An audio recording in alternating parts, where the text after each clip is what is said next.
Prior to the suspension, this Honourable Chamber was in Standing Finance Committee. To that we shall resume.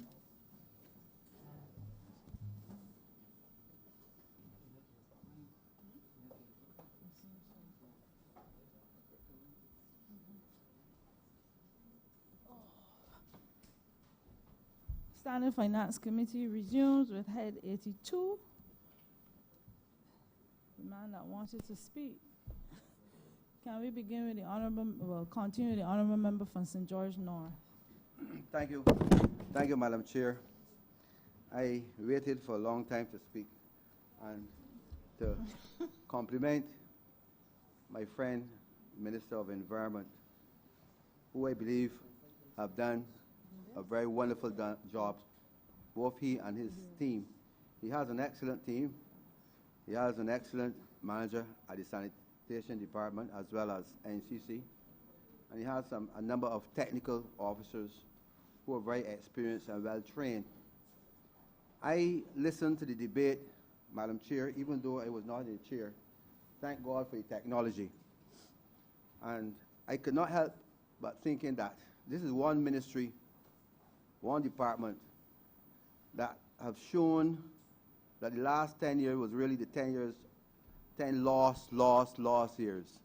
Because this department has come to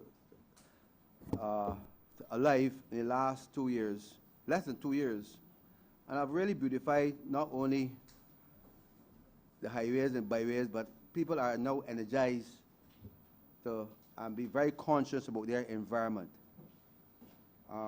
In my area, St. George, I have seen better garbage collection, and I'm very thankful. I had to compliment the sanitation department that responded very quickly. We had an incident that was there for a long time, and when they called the management, she was not there, but the supervisors readily came to our assistance. So I want to thank them.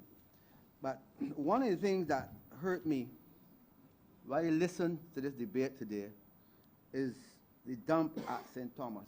I could not understand, and I think the manager of the art department put it this way, that between 2010 and 2018 there were no large compactor to keep the garbage down and the smell down. And this was, to my mind, a dereliction of duty for the last administration. And this is very important because the people of Barbados sensitized that this department and that the last government was really treating the people of this country with scant respect. And that's why the people are always right. For 10 years, there was no proper compactor to keep the garbage down, and it smelled. People of Sandy Lane and Bonnets and Arch Hall and those people had to endure. And this should really put the government in court again, because this, to me, my mind, is a bad thing. And within less than 2 years, we were able to get a new compactor. So we want to thank the ministry for that. We want to really thank the ministry for that. And I want to ask the minister, though, what can you tell me why the building at St. Thomas was built for $28 million? Who informed? Was it a PPC decision? Was it a decision of the ministry, or was it the decision of the political directorate? Because something, the people of Barbados must not continue to suffer because of when politicians make a bad decision. $28 million, Mr. Chairman, Madam Chair, is not 28 cents. $28 million going down, and it's a sick building. I have heard that the manager of the sanitation saying that nobody has gone in there, and it's a sick building already. The people of Barbados needs to ask this question: who informed the building of this building? Who informed it? And then you have private sector involvement too. Who are the private sector? You see, I am told that I should not ask these questions because we have to ask these questions. We have to ask this question: who were the private sector involved in this building?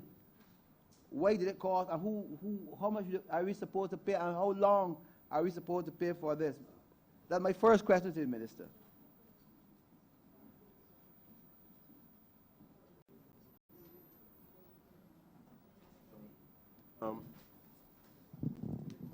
Thank you, Chair. Let me respond as good as I can. I've been told that I have a maximum. I was told You say you have asked this, you have answered this question, right? about 20 minutes. The reality is that they had many problems. As soon as we took up office, we recognized that there were lots of issues related to the landfill, lots of issues related to the building of Vaucluse. We were fully aware that we had to be using a D9 tractor on the landfill, which did not have the required weight in order to compress the waste on the landfill, and we understood we understand the difficulty in relation to the oxygen being in the soil, and we knew the potential that could easily come from that. As a result, the sanitation services ordered a compactor, and it's a very big compactor. It has some. It is completely different to the D9 that we are talking about.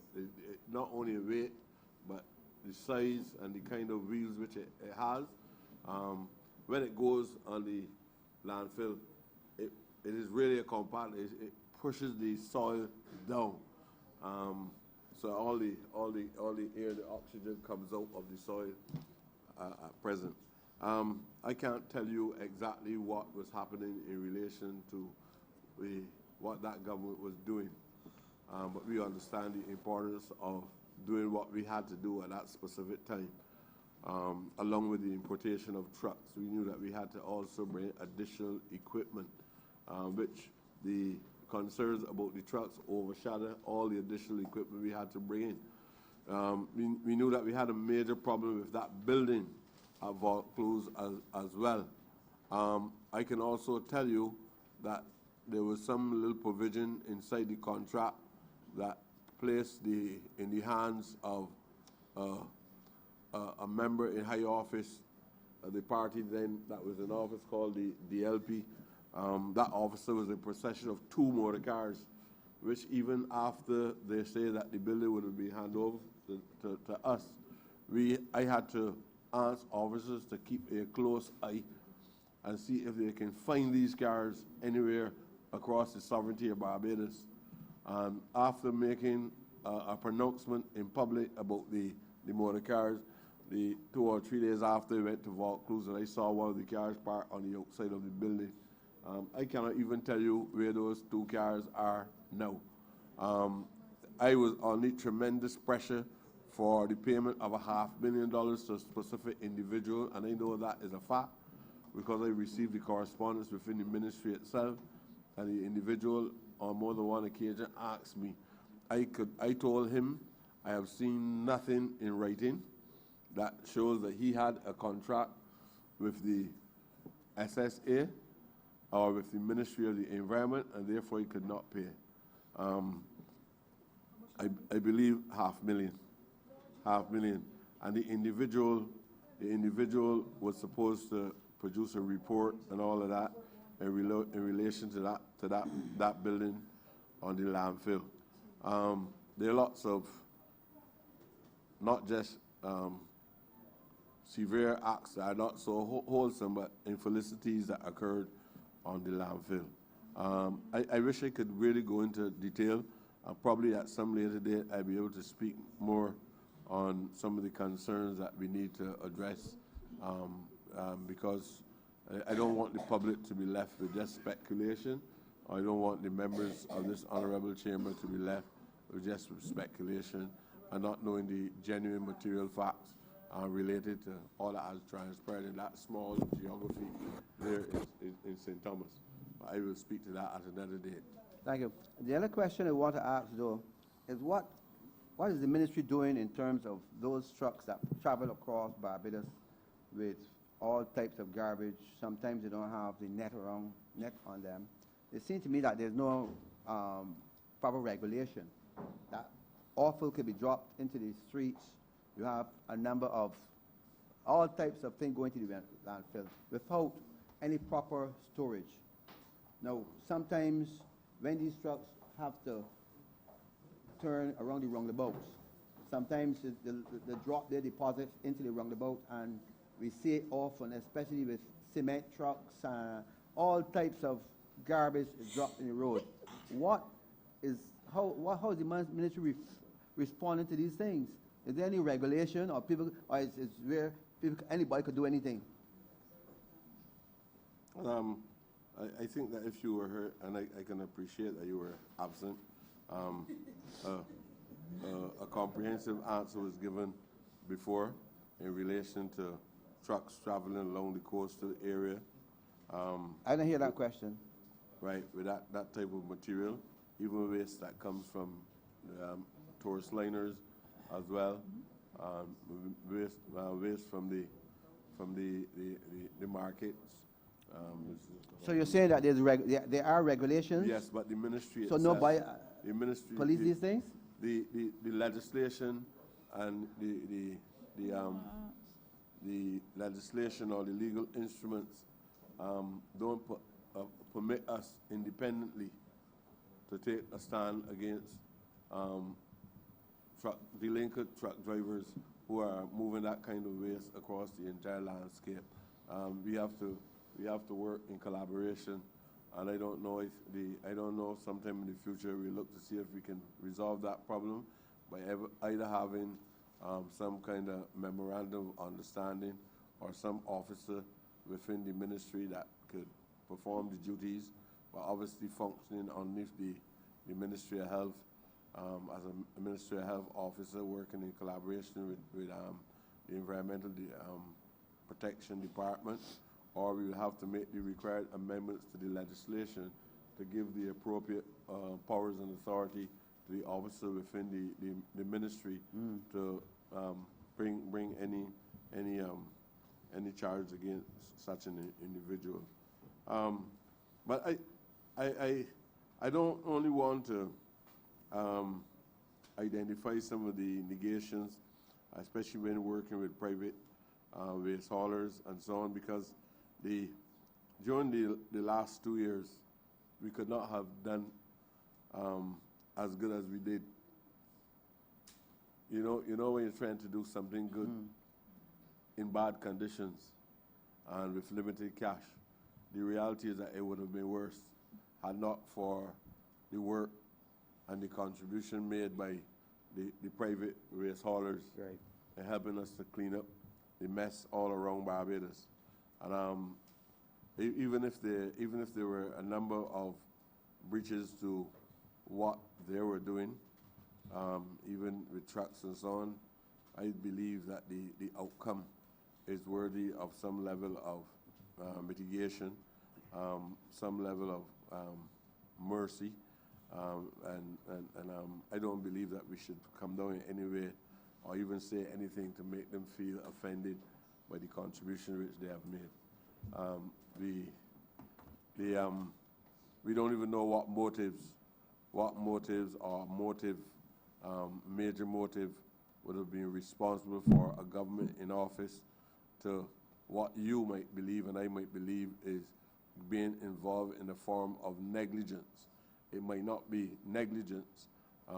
There might be a deliberate attempt to keep things in the form that they were in, making it more and more complicated so that they can gain benefits from a system that had no proper checks and balances or no regulations or even probably no provisions in law to govern the institutions and the way in which things were happening at this specific time. Sometimes people like to leave things in such a state deliberately because they profit materially and monetarily as a result of leaving them in the form. And I think that is a consideration that Barbadians will have to make.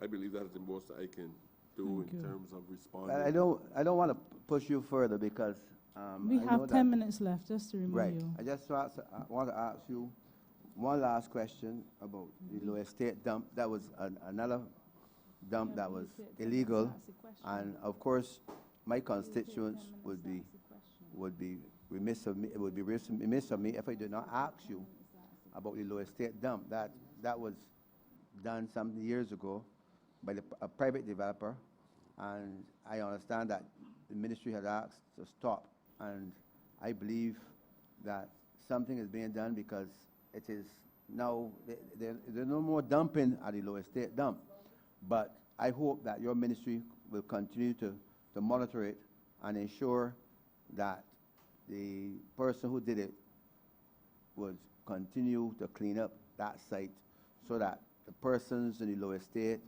area, Huddersfield area, and the surrounding area will have some form of relief for now and the future.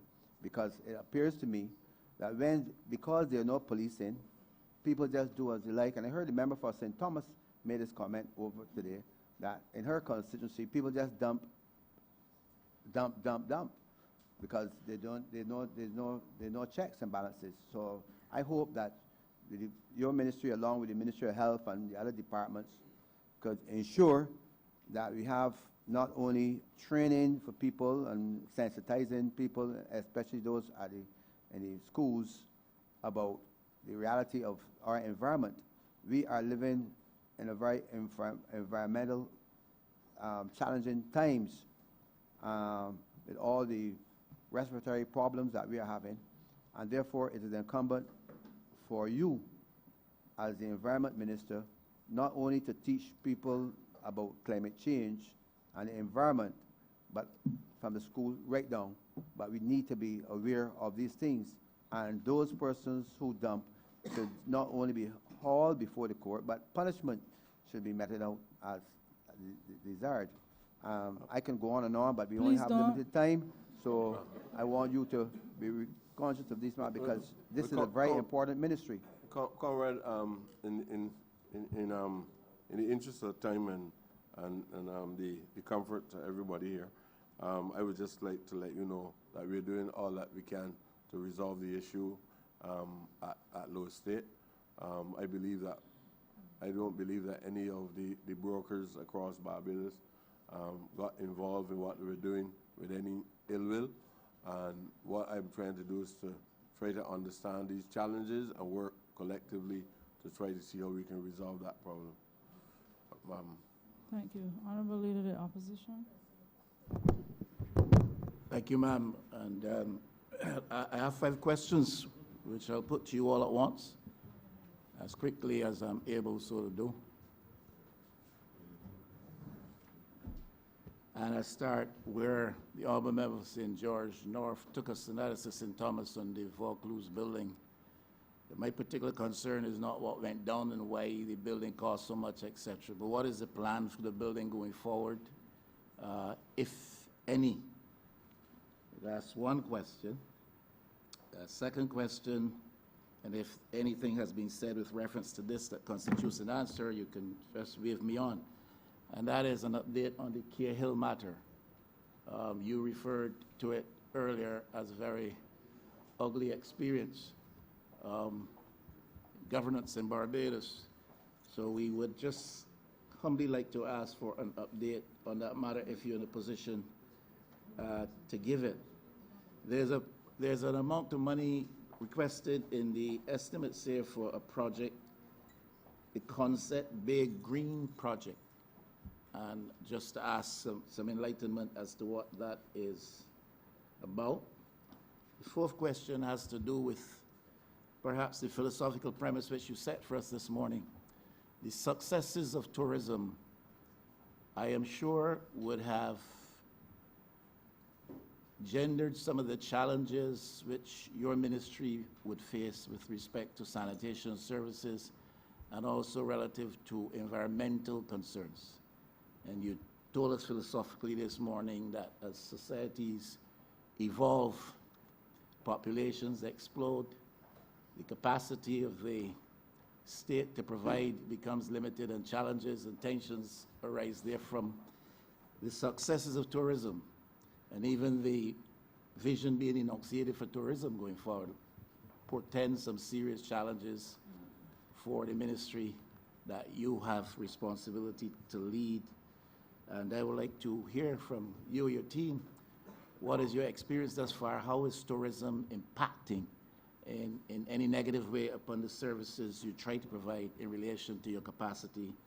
So the last one is a little bit perhaps parochial, but very general as well. I've observed often at the Westbury Cemetery when services for the dead are being conducted, there is a nuisance of noise that comes from kite flying in the Westbury area.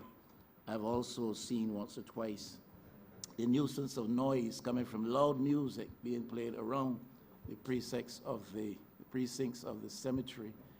And my question would be, is there anything that can be done, any consideration given to at least some degree of regulation that would help to minimize this nuisance? And I don't mean to be overly critical, but while I am on that, I have to say as well that those in the public cemetery at Westbury who are responsible for opening and covering graves do not always conduct themselves in the most appropriate of ways when engaging in their duties. I've seen dress situations which, to me, call for some address, and I have seen and heard behaviors expressed which, to me, are totally inappropriate and insensitive to the moment, and I just wanted to draw that to your attention. Thank you, Leader of the Opposition, Howard Ali. First of all, because of time, constraints of time, I would not be able to give any extensive answer to these things. But you obviously, what you stated about the Westbury Cemetery, you yourself recognize the kind of noise that you're hearing there constitutes a nuisance. I don't have to tell you if you can establish that a nuisance is occurring, somebody must be offended by the nuisance, and there's a form of civil action that can be taken in order to address these issues.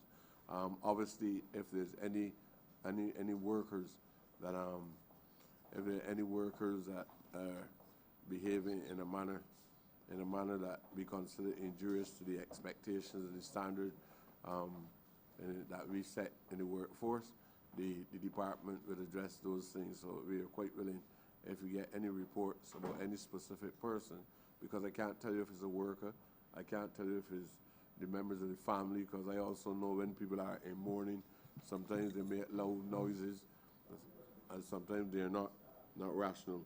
But just report to us if you discover such a thing. All I can say to you is we are looking now at correcting the wrongs.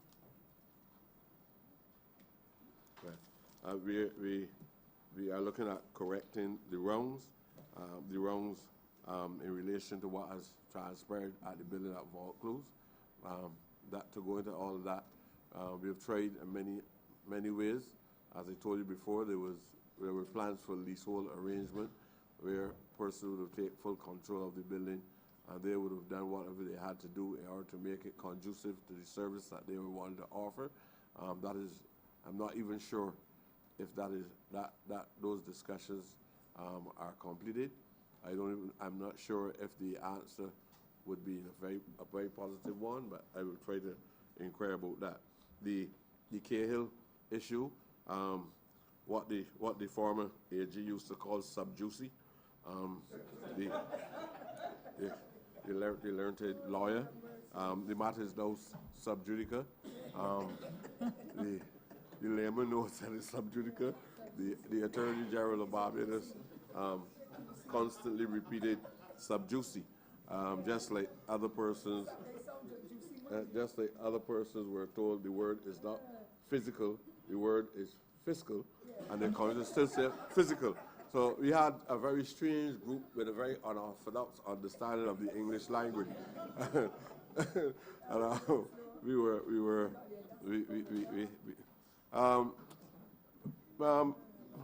Conrad, I wish I could really go into detail, but apparently we have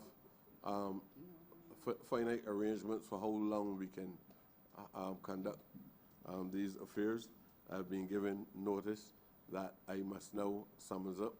I did all that I can to facilitate everybody as much as I can with what authority lies with me.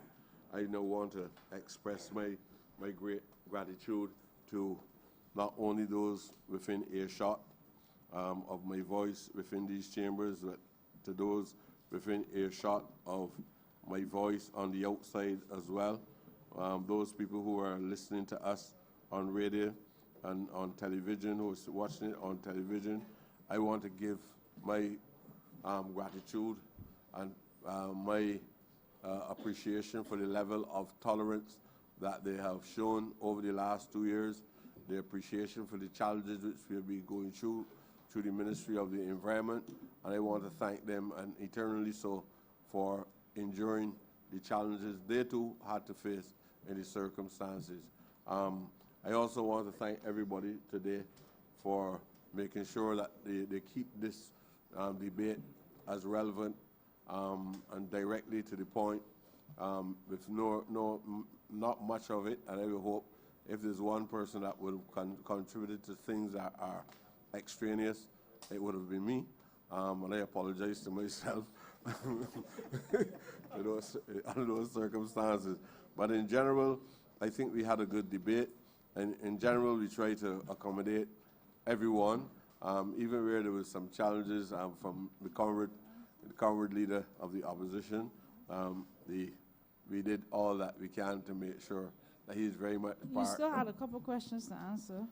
I have more. Yeah, he gave you 5. I wrote them down so you know. Concept big, was it? Yes, ma'am, I had assumed my honorable friend didn't have the answers, so he skirted the issue. Well, the concept, I was trying to wrap up because I received this kind of paper, asked me to wrap up. Okay, just let me know, it'd be nice. The concept bay, I think the other thing was concept bay, and it didn't answer to that because that project is no more, as far as I know. As far as I know, it is no. Huh?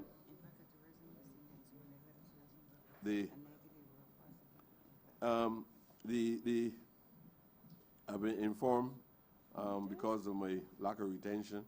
I've been informed that you answered another question in relation to the impact of this tourism success on your lives. Well, I would love to talk to you about the other side of paradise. I have my perception of how we should go forward. I believe that I've been indicating that to you as I respond to some of the concerns within the Ministry of Culture, what kind of tourism I feel that we ought to have. But that is only this is only Minister of the Environment's perspective. Yeah, but with all due respect, Honourable Minister, I know what you've told me, but I'm asking this question for the information of the public. Yeah.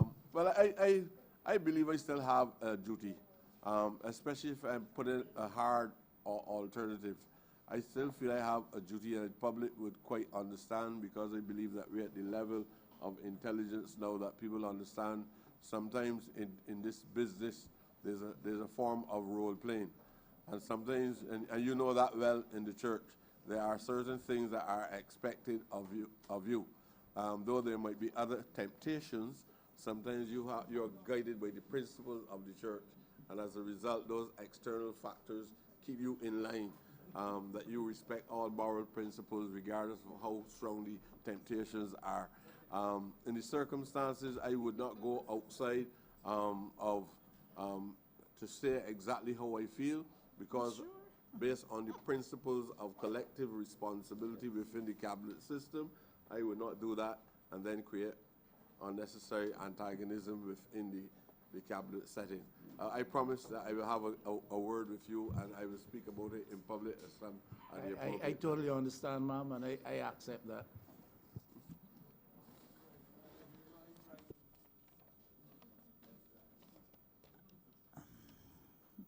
So we're done. Go ahead. That included your summary, right? Yeah. Words. Great. Limited contribution to the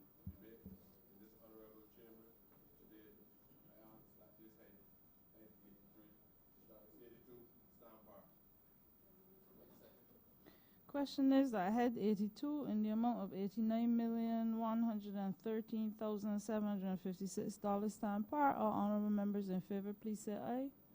All honorable members against, please say nay. Methinks the ayes have it.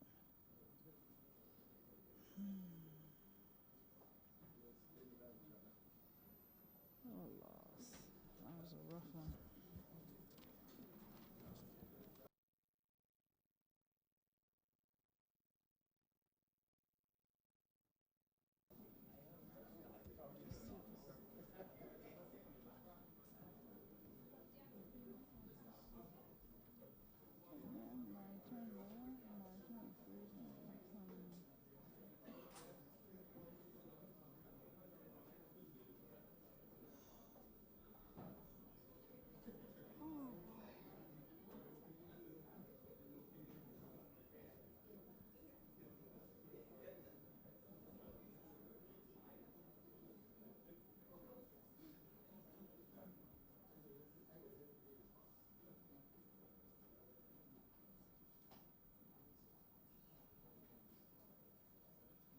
So you got 2 minutes?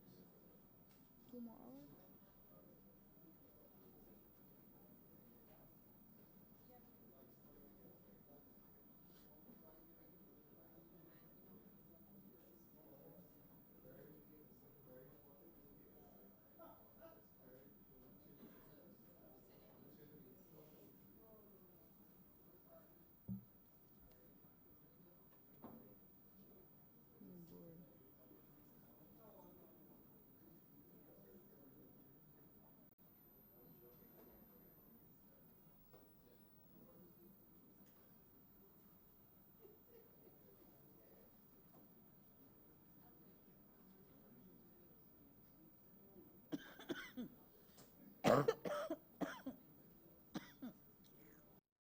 Sick of this.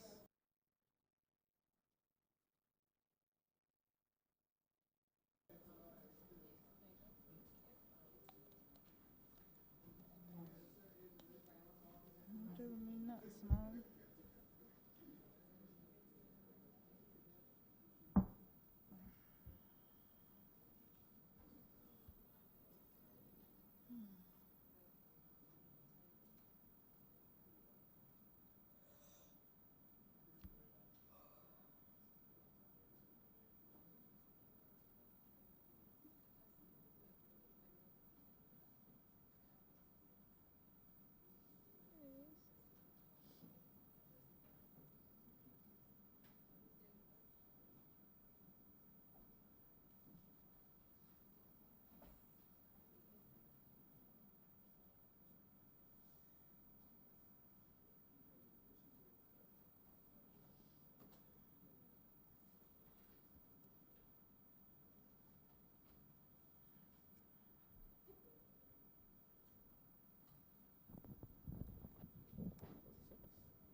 Madam Chairman, Head 46, Ministry of Maritime Affairs and Blue Economy, in the sum of $15,653,480.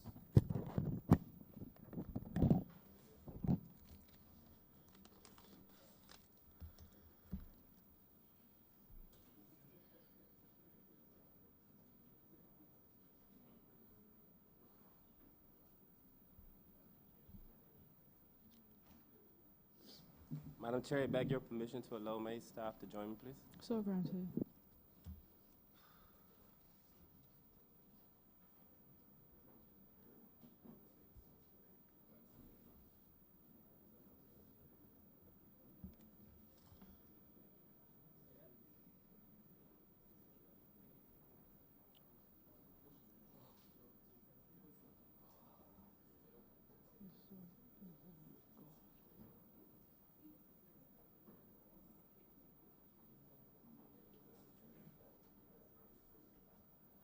Thank you.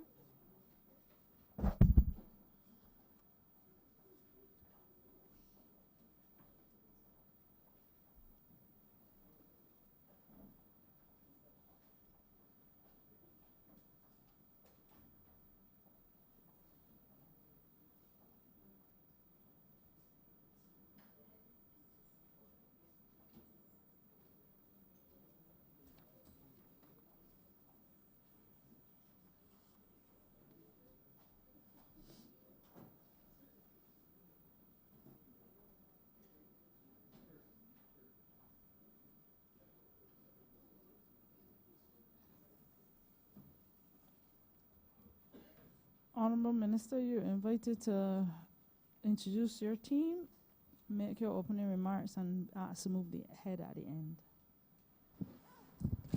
Thank you very much, Madam Chair. I'm like to introduce my team and then take my 10 minutes. To my right is my permanent secretary, Ms. Foster. To my left is Ms. Blackman, the Chief Technical Officer in the Ministry. Immediately behind the PS is Senator Lisa Cummings, who's Chairman of the Port. To her left is Ms. Leslie, who's the Chief Fisheries Officer at Acton. To her left is Dr. Leo Brewster, who's the head of the Coastal Zone Management Unit. Behind Senator Cummings is David John Marie, the CEO of the Port. Mr. Ward, who is our climate change specialist in the Ministry, to his left. Ms. Holder, who is head of the Bridgetown Fisheries, to his left. Mr. Ricardo Arthur, behind Mr. David John Marie, and he manages the project in Coastal Zone Management. To his left is the Deputy Director of Coastal Zone, and no, that's it. I was hoping the Senior Admin Officer would be in that chair, but she hasn't yet taken it, but I assume she will by the time we're done. Ms. Nelson. Madam Chair, I wish to use this opportunity really, first of all, to thank the people of St. Michael South actually for allowing me to be here. I also want to use the opportunity to thank the Prime Minister for the opportunity to serve as Minister of Maritime Affairs and Blue Economy, and my colleagues for all the support that I have received over the last year and a half. I believe we spent the last 16, 17 months in office giving meaning to what the blue economy is. I think most Barbadians now understand it. I think they understand its importance to Barbadian society at this time. And I think it gives some purpose as well to the country. And hopefully by the time I am through with my presentation, we will both agree. I believe that in the last year and a half, sir, ma'am, we have established ourselves in terms of leadership in the blue economy, both in Barbados, but also in the region and certainly internationally. The number of requests that have been made of the ministry now in terms of our expertise in areas that we fast develop expertise is amazing. There are some very new and exciting initiatives on the table, but I think the thing that we must do well is balance the traditional areas known to Barbadians in the blue economy, but to manage those new and exciting areas in a way that do not jeopardize the traditional ways we've known. And in a nutshell, for the purposes of this conversation, the blue economy really is about managing and preserving the ocean in a way that does not allow people to overly exploit it, while at the same time using it to generate areas of production, to maintain and improve livelihoods, while at the same time respecting the fact that the ocean has been there long before us and hopefully will be there long after we're gone, and recognizing that some of our own practices as a people have actually endangered our own lives by endangering the ocean. So I just want Madam Chair to go through very quickly some of the programs we're doing in the ministry and the various departments, and allow my staff and the other persons associated with the ministry to speak in more detail to some of these issues and some of these things. In the ministry itself, we've had great partnerships, and I think one of the things that we've done very well is to develop partnerships. We have partnerships with the IDB, FAO, UNDP, all the agencies here in terms of the embassies and high commissions that have allowed us to do some work even with minimal expenditure, recognizing that partnerships is a new way to do business. And specifically, you would have heard us announce a ban on plastics, and that has gone extremely well.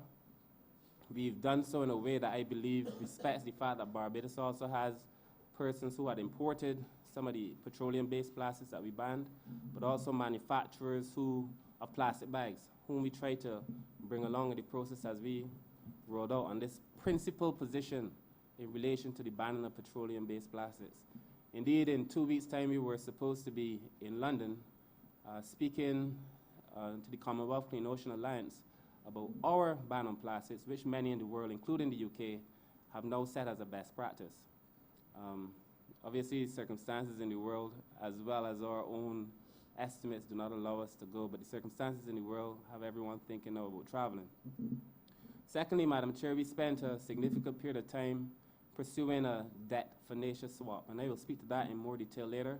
But that is where, for example, a country or an international organization or an NGO primarily would be interested in purchasing some of your debt. Barbados was well poised for it because we had such high debt. They would purchase some of your debt and use the savings to do work in the marine space. In our case, Barbados was poised to do, they were going to buy $200 million of our debt, and that would give them $250 million because they would have bought it at a discount. Because people would have sold the debt to them, hope because Barbados was in so much debt, people would sell the debt at a cheaper price, and the savings we would have been able to use in the marine space.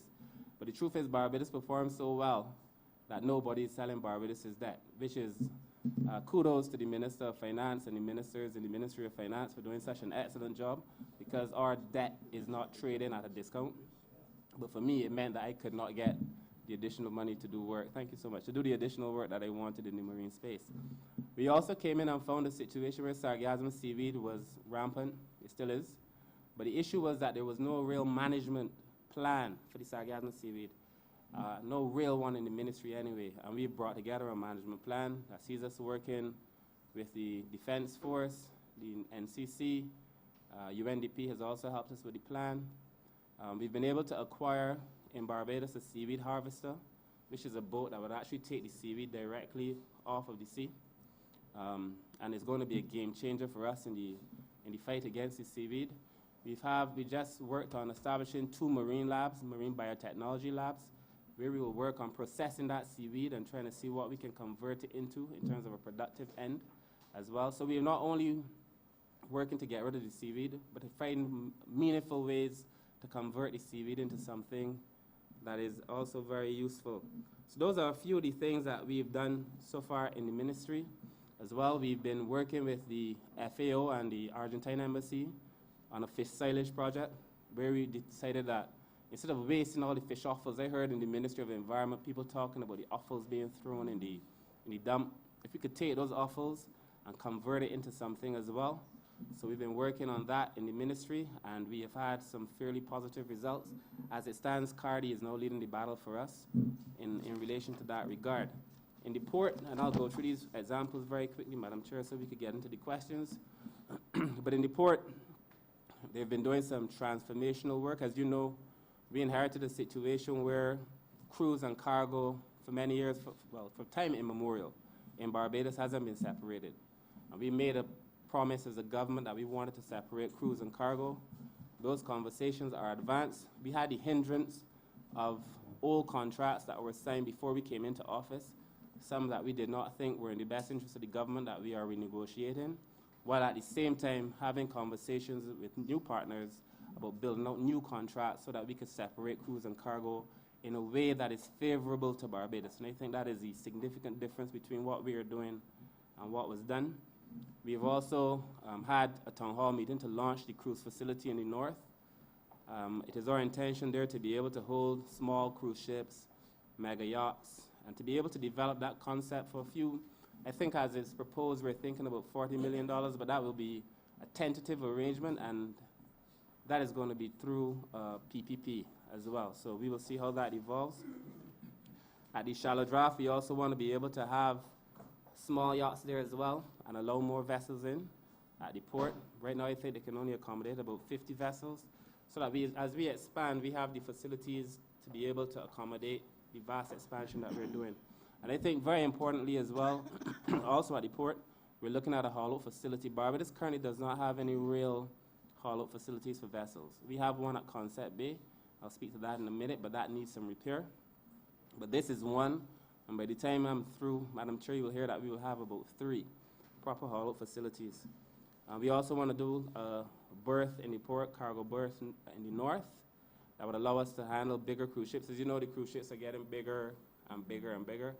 And I think as the port evolves, we have to be able to evolve in a way that would allow us to accommodate some of these larger cruise ships. I've had the privilege, Madam Chair, of being chairman of the subcommittee of the social partnership to look at port efficiency, in which we have a number of persons in the private sector. Our intention there is to move Barbados to a point where it becomes the most efficient in terms of handling cargo and cruise in the region, and hopefully at some point in time in the world.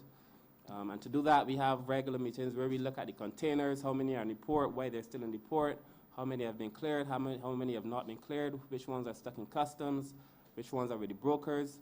And we've systematically and significantly reduced the number of containers in the port, and we continue to do so over time, but this is through partnership, and this will all help to increase the efficiency. Look, if we become more efficient, we increase our competitiveness, we generate more revenue for the country, we reduce our security risk as well, so that the port overall functions as a much more efficient unit.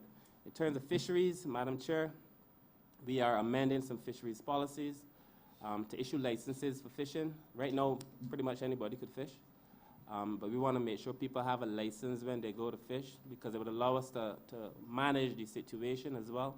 We also have a concern internationally with IUU, illegal, unregulated, unreported fishing, which for me is a major concern. We have to manage it locally, but we also have to manage it internationally. I have a concern, and I've expressed it on more than one occasion. You've seen a number of people catching these very young dolphins. In fact, in the paper recently, there was an article about having only to sell these whole dolphins. The reality is that, yes, there is a new breeding dolphin that is smaller, but what you're seeing is people catching young dolphins and these juvenile fish before they have a chance to spawn, thereby destroying a whole industry. I want to bring legislation. I mean, I would have hoped I've brought it before, but I've told the chief that I want it urgently to prevent people from catching these young juvenile dolphin, so that we could allow the industry to expand. I know the opposition leader is reading the estimates. In the estimates, the numbers, you would see a 1.5 million again for Concept Bay. Again, I just mentioned that there was no hollow facility at Concept Bay. There was one, but it was broken and badly in need of repair for years. So the 1.5 million is to repair that so we could haul out the vessels in the event that people need to haul out their vessels at Concept Bay. We're also doing some significant work at the Pile Bay landing site.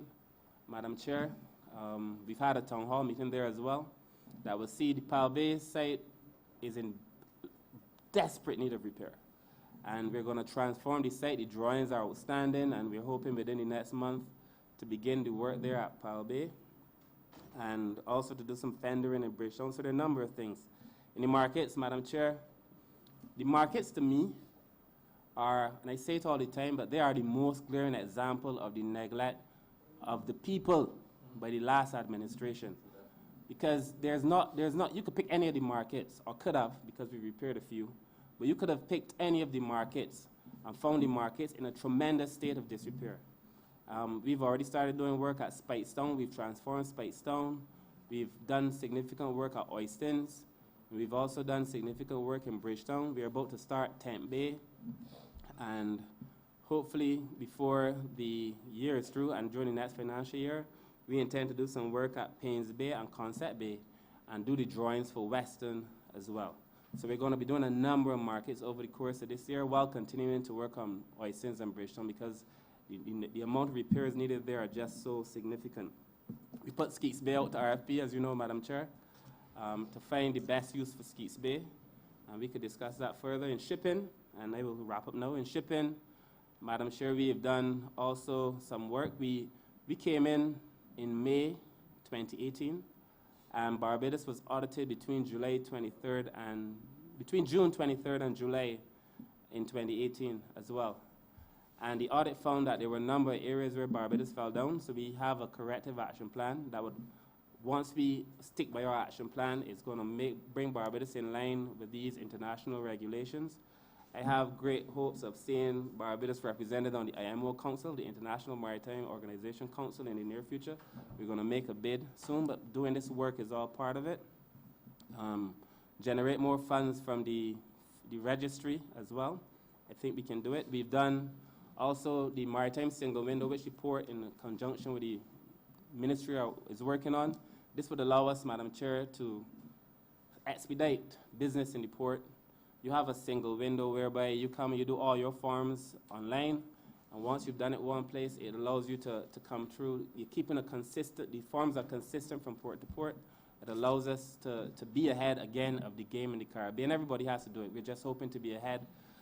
All these things, when we do this, we'll be able to attract newer ships. And then lastly, on shipping the small crafts, I've spoken in public about it before. Everybody knows how I feel that we need to bring order to the water sports and the activities that are being carried out in relation to water sports and small crafts. I felt that we've had several conversations over the last year, specifically with the jet ski operators, and I feel that the time has come for greater discipline, and we have a proposal that I will discuss here later, perhaps, to address some of those challenges. And then in coastal zone management, and last of all, in coastal zone management, Madam Chair, I am so pleased with the work that is being done in coastal zone. My only complaint for Dr. Brewster has been that given the amount of work that he's done and is doing, he has been shy in telling Barbados about it. But they have been doing transformational work. As it stands, they're working with some NGOs to help rebuild coral, and you know the need to rebuild coral in Barbados is essential. They have about 3 or 4 new ideas, the A-frame, the nursery, the coral tree, I mean, very nice things. And then lastly, the last thing I will address here, Madam Chair, is the National Coastal Risk Information Planning Platform called NCRIP. The NCRIP is the most transformational tool that I've seen in our arsenal in relation to climate change. And it advances us significantly more so than any other island in the region. What NCRIP does is that it allows us in a way to not really predict, but it tells us in the event of certain events, in the event of certain disasters, which areas are more likely to be impacted by flood, by wind, by a quake, so that you can plan even before there is an assessment. Before there is a disaster, what it also does is that it allows you to quantify the damage, so that you could say if something happens, this will be the cost. If you have the damage to the housing, the damage to the hotels, and it could tell, a person could then say, I would spend $50, for example, and repair my house, because if I don't, I would have to spend $300 by not repairing my house. And NCRIP gives you this amazing amount of information. It takes guesswork out of the equation. So in a nutshell, Madam Chair, those are just some of the many things that we have been doing in the ministry. I believe that in the last year, the ministry has established itself as being serious about the people's business, being transformational about the people's business. We've developed fantastic relationships with all the stakeholders. In fact, this is perhaps one of the first meetings that I've had where we don't have people outside the ministry. I suppose that's how it is in this chamber. But we have fantastic relationships with all the persons in the industry, and I look forward to having this conversation over the next few hours, Madam Chair. Thank you. Please move the head.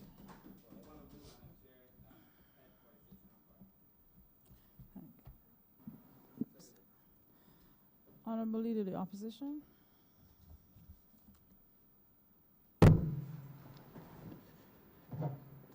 Thank you very much, Madam Chair, and appreciation to the Minister and his team for their presence, and to him for his presentation to set the stage for the discussion. And I'll get straight into a few questions I have. Now, this young Honourable Minister he speaks, Madam Chair, he's one of the few ministers in the cabinet.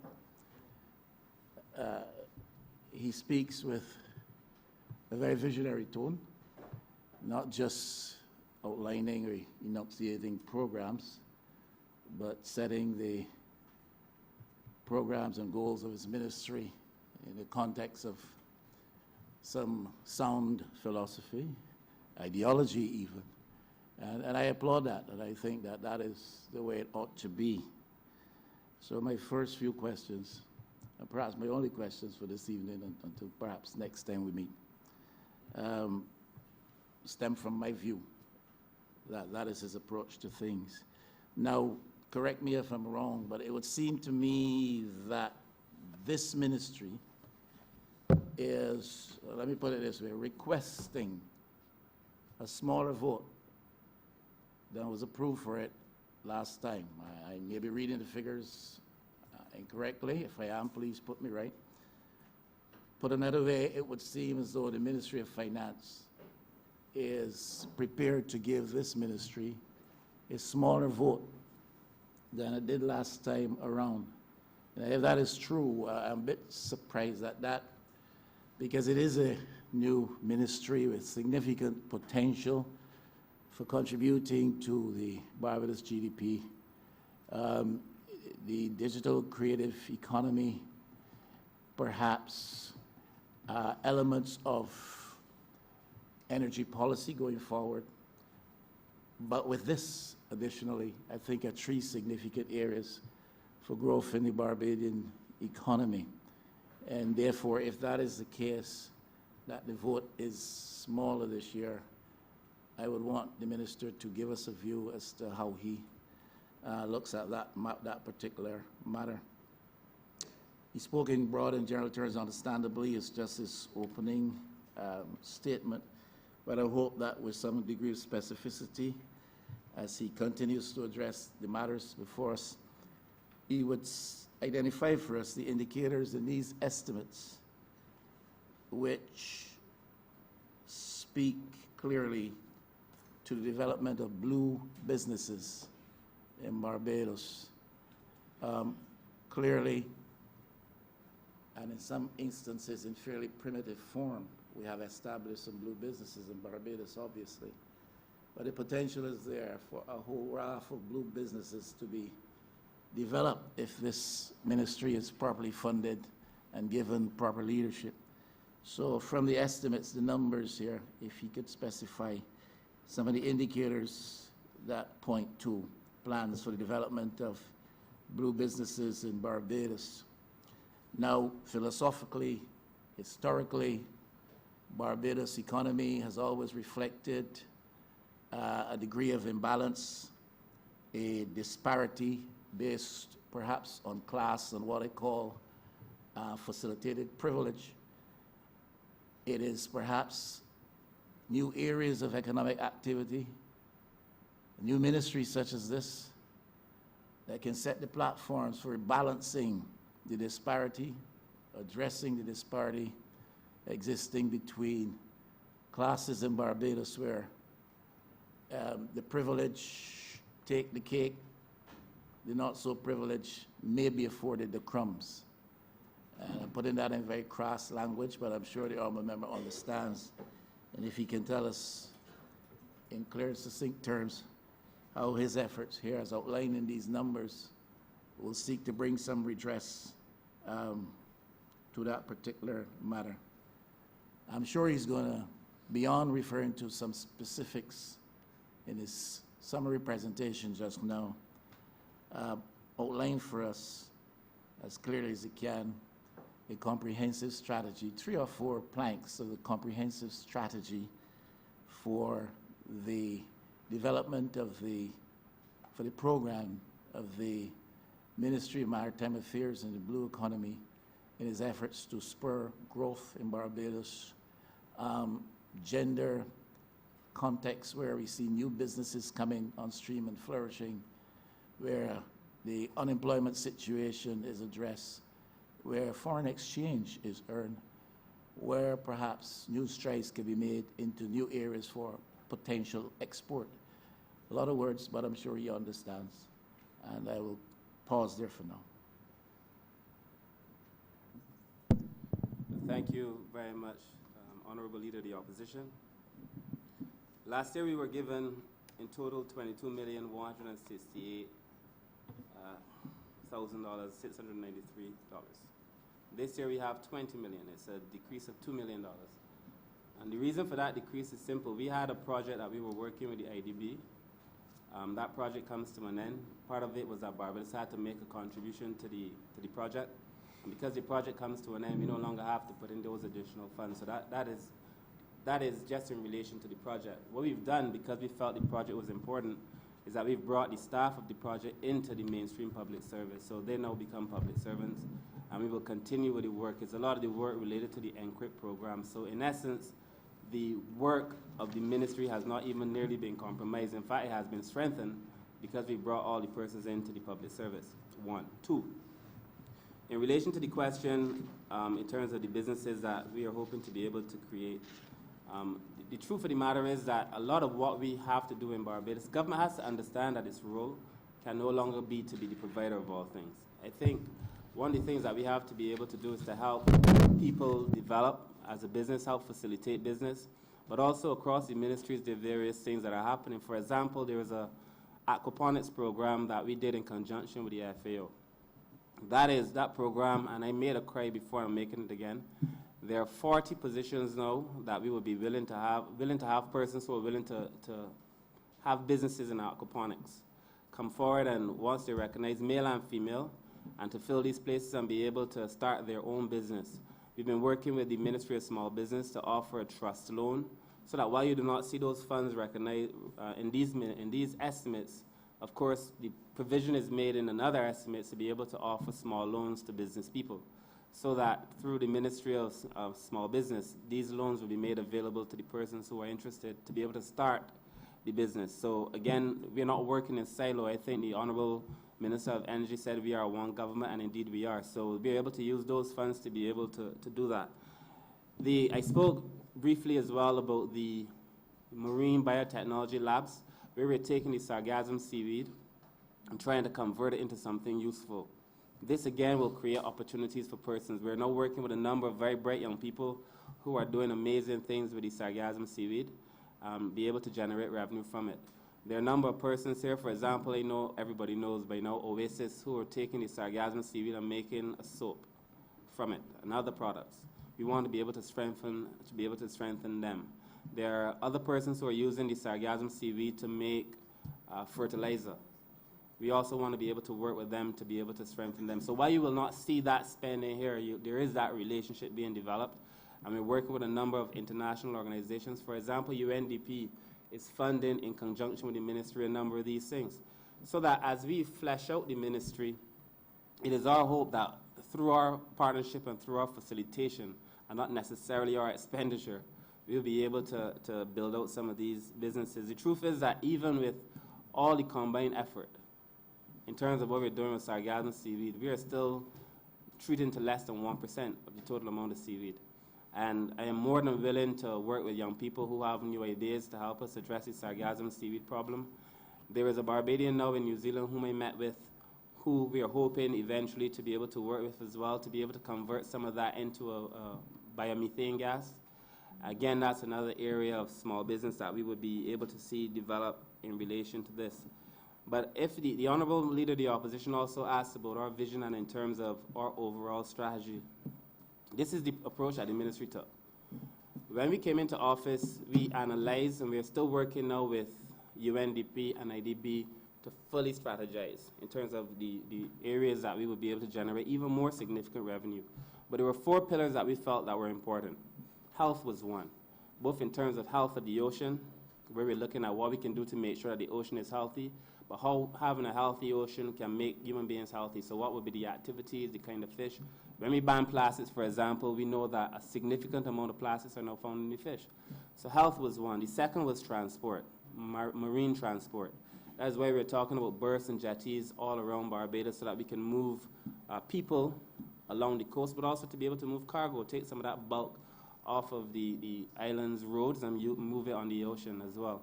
And we've put out an expressions of interest, and we have had some responses. We're seeking a more comprehensive response for these berths and these jetties all across the ocean. The others was physical development. We know that we have to build differently in Barbados. I spoke about the encrypt. The encrypt tells us what will happen in the event of a disaster. We're using that information. It's been incorporated in now to our planning processes to ensure that as people build out, they build with the ocean in mind, with the climate in mind, these eventualities in mind, so that the ministry is heavily involved in that. And then lastly, in terms of biotechnology, what we call the biofuture. As it stands, there are persons now across the world generating millions, trillions of dollars really, from some of these marine genetic resources that are either found inside your areas, or either found in areas outside of your boundaries or within your national jurisdiction. If we are able to pursue that and to work with people to do it, again, we can generate new areas of business, new revenue, because there are significant opportunities being made available there. The unfortunate thing, Madam Chair, is that people will go and seek thousands and thousands of samples, and only one sample would be worthwhile in the end, after 20 years, generate a product. But in the end, the revenue that you generate from it is so significant. Barbados could never do that on its own. We don't have the resources to spend 20 years pursuing the ends. But if we partner with persons, then we will be able to do so. It is important for us. That is why you will see Dr. Brewster going off at the end of the month to a conference on BBNJ, Biodiversity Beyond National Jurisdiction, so that we defend our space and the ocean space just outside of it, so that if people find anything in those waters, we want to benefit from it too. And we've been defending those areas very, very hard. And I think these are potential areas of opportunity. We have partnerships, as I said, with UNDP. The University of Georgia is willing to help us partner to outfit the marine labs and to teach young people in Barbados the kind of technology that we would need to be able to advance. I just think it is a wonderful time. So these are some of the areas, Honourable Leader of the Opposition, and I hope I've answered the question. Thank you. Honourable Member for St. James Central. Thank you very much, Madam Chair. I want to begin by indicating to the Minister and his team at a constituency level my great pleasure for the work that has been done in the area of Folkestone in St. James. Obviously, it is a marine park, but it is a recreational place for the residents of St. James, one of the major recreational places in the north. And I feel it is only proper to congratulate the Minister and his team for the excellent work that they have done in that regard. At a ministerial level, obviously the Ministry of Tourism has to work hand in glove with the Ministry of Maritime Affairs and Blue Economy. And the truth is, ma'am, that very often I act for the Honourable Minister when he is not in Ireland, and invariably it is the reverse. He often endures or enjoys, I'm not sure which one, the, the role of Minister of Tourism and International Transport when I'm not here. The Leader of the Opposition often speaks to this House, ma'am, in the context of asking us to outline government's growth plan.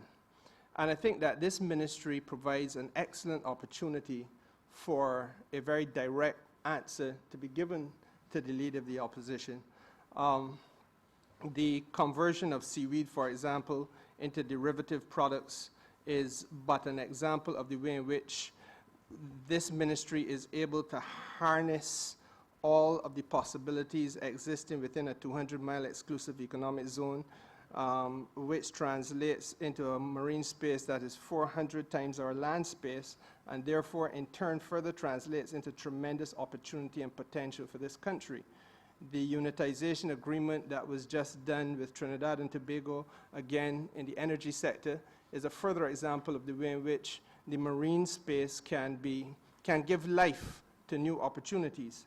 But what I want to ask the Minister to do is to speak a little bit more expansively on some of the things that we must do, not only to complement tourism, but to place and reposition Barbados as being even more competitively located in the Eastern Caribbean. For example, the expansion of our ships registry, the development of facilities for maintenance and storage of yachts. And the truth is that we have a lot of yachting business in this country, and because of the fact that we have such a, and forgive me for saying it, ma'am, I want to be humble, but because of the fact we have such a highly sought after tourism product, a lot of yachtsmen come here. But the reality is, again, that we do not have the capacity to look after the yachts in terms of maintenance, and once they go overseas, where are those boats located, who maintains them? Not us. Unfortunately, it goes to St. Lucia.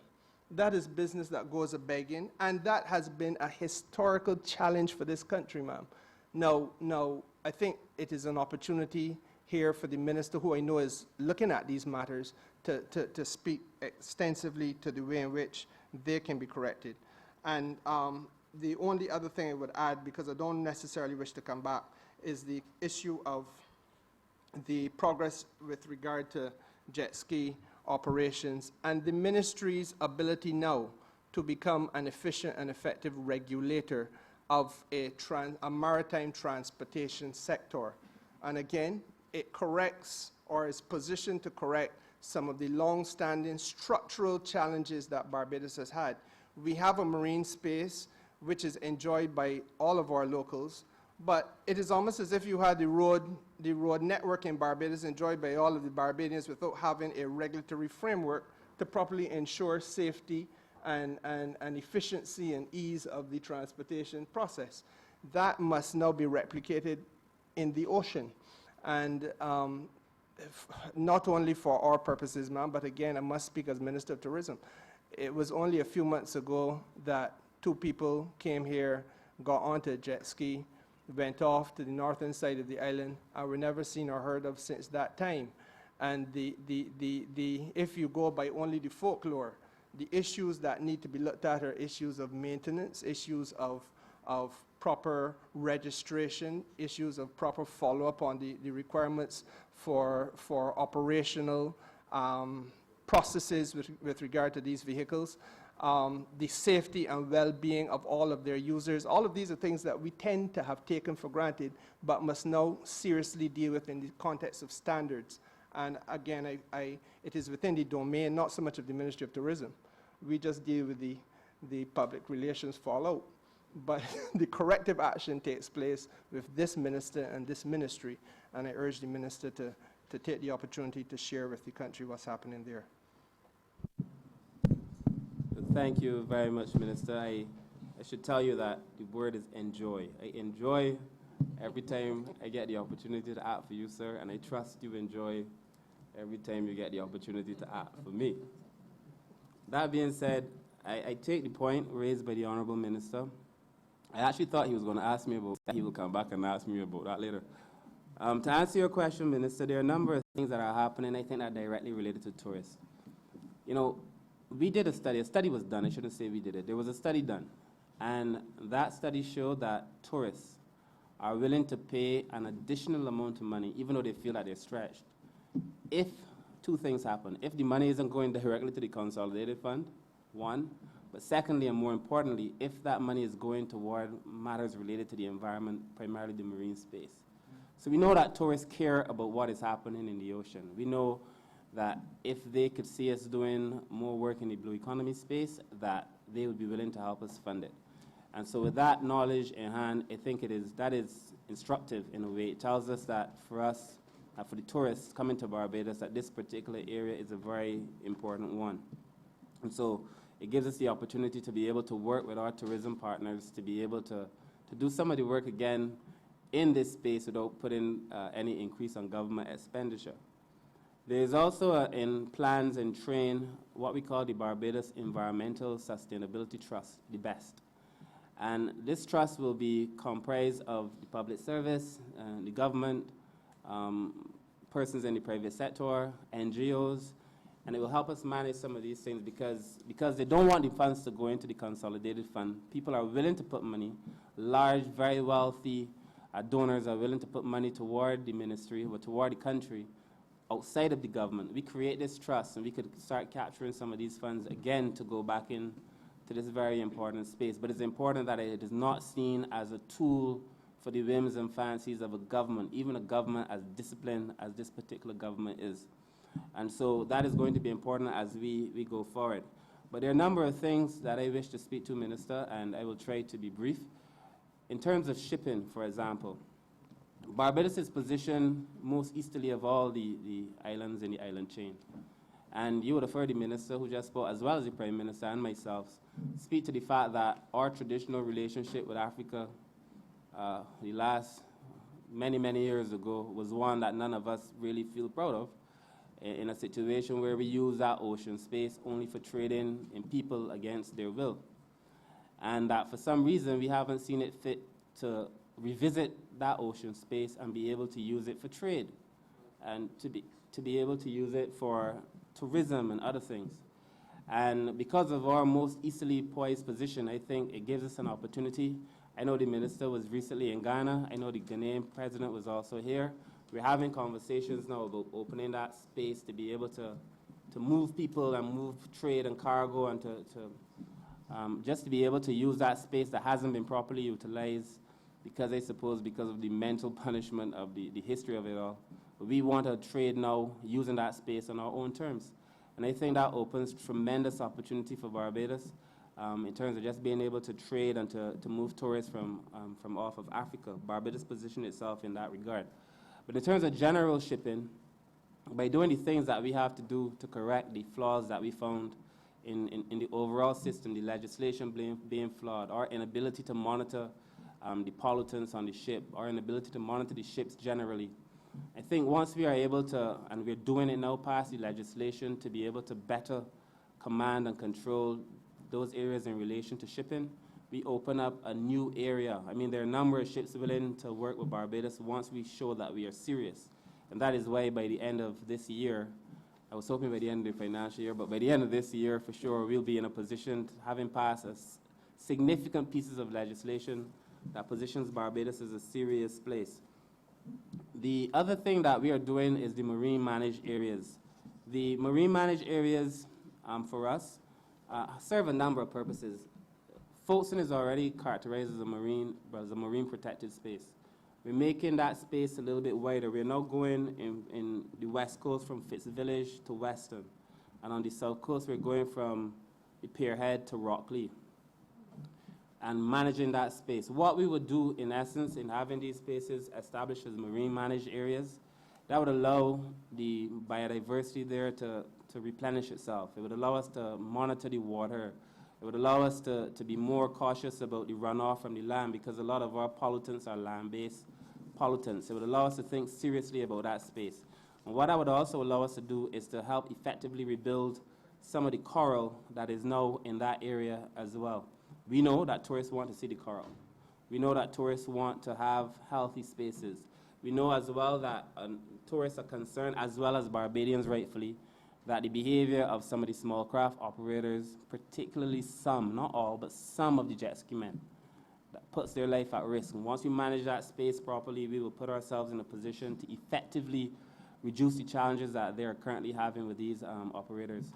And I will tie this into your question, Minister, because we've just had a meeting in the ministry, a few meetings. We've met with a number of the stakeholders, including the jet ski operators, and we've determined that we wish to use the South Coast, there by Carlisle Bay, as a pilot, where we want to structure how people enter and exit the water. As it stands in the legislation, there are already coordinates, you know. There are areas where people should be entering and exiting. There is a speed limit, I think it's 5 knots, that is not being monitored at the moment. So we know that the issue may not only be legislation, but it is also how we monitor it. And that is why we're going to have to strengthen and have more personnel in those areas to monitor that behavior. The truth is, it is only a case of one person getting injured that will change this whole conversation. And I would like to be able to solve that problem before it happens, because it really is like a piece of glass in the sand, you know, an accident waiting to happen. And so we're working to be able to correct that as well.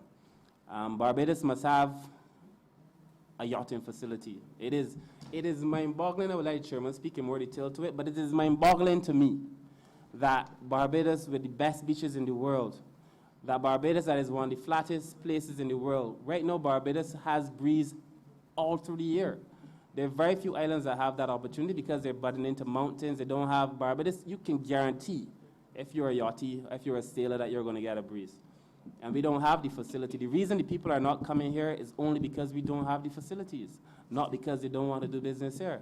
And that is why what we're doing in the port is going to be very important. I wish the chairman would come forward now. And I also think the separation of cargo and cruise is going to be vital in terms of being able to offer a better tourism product. I had a friend who just went on a cruise around the Caribbean, very excited about Barbados, until he came back and said to me, well, Barbados is now falling behind. He had cruised last time about 9 years ago. What happened to Barbados in the last 10 years? I think the question that the former Prime Minister asked is, how did we get back here? You know, the random, the wanton neglect of the country has put us in a position now where Barbados is falling behind its neighbors. We should have a yachting facility, and the chair will speak to that in a second. I think overall, we've done a number of things that will bring tourists back to the island. I think there are other water-based activities that we should now be offering. I would like to see us have a water park I've already expressed there's some things that I will not support, even as I try to bring more tourists to the island, because I feel that we have to be respectful of various ecosystems. I'm not prepared to do certain things, but I feel we can offer much more exciting tourism products as well. But I'll let the chair speak in more detail to some of the things we're doing in the port. Thank you, Minister. Madam Chair, just to follow on from Minister's point about the yachting. So we have had we made a policy decision, as Minister has said, to separate cruise from cargo. But we've also disaggregated what cruise means for different demographic groups within the cruise sector. And within that group, we have found obviously a high level of demand for yachting services. And not just yachting for the purpose of moving pleasure, for pleasure craft moving, but also the maintenance and the dry docking of those boats for the persons who are the mariners on them. And so we have just, I believe, 2 Fridays ago, closed the first expression of interest for the expansion of the shallow draft marina, and our tenders and procurement committee meeting will take place within the next 2 weeks or so, where we will be receiving and reviewing the expressions of interest for a new design and new build format for the shallow draft facility in Bridgetown. In addition to that, the Speightstown facility that Minister made reference to is also meant to be a multi-purpose facility. So while we're talking about cruise ships with a capacity of no more than 1,500 passengers or so being accommodated in that facility, we're also talking about mega yachts. We have 2 marinas currently, Port St. Charles and Port Ferdinand, and in those 2 facilities, super yachts are too large to be accommodated there. And you will see from time to time they will make their way into the Bridgetown port. For example, over the last few weeks when we had issues with the North Swells, there were some vessels that had no alternative but to be accommodated in the Bridgetown port. And as Minister said, the issue is capacity. So on a 5-ship day, we were using all of the available berths for cruise ships, and we're servicing cargo. That becomes a real challenge in terms of capacity. But we don't want to see it as a capacity challenge. We want to see it as a new industry opportunity because the demand is there. So we're looking at that expansion in those 2 locations, and then of course providing a new industry out of that new sector that would come up for maintenance, servicing, repairs, and dry docking of those boats for Barbadians who are looking for an opportunity to get into a new sector. Thank you.